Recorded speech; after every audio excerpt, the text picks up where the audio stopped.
तो so guys, आज के हमारे गेम के विजेता है मिस्टर ध्रुव भाई।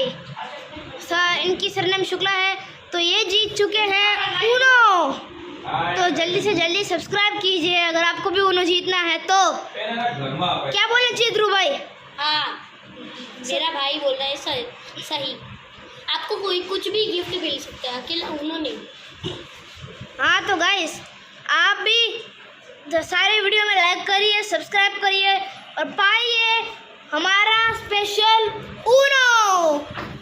आपको अकेला ऊनो नहीं मिल सकता, कुछ भी और मिल सकता है, जैसे कि ऊनो मिल सकता है, कुछ और मिल सकता है, जैसे कि क्या बोल सकता हूँ मैं, एक स्पेशल बैग मिल सकती है, वॉच मिल सकता है, कुछ भी।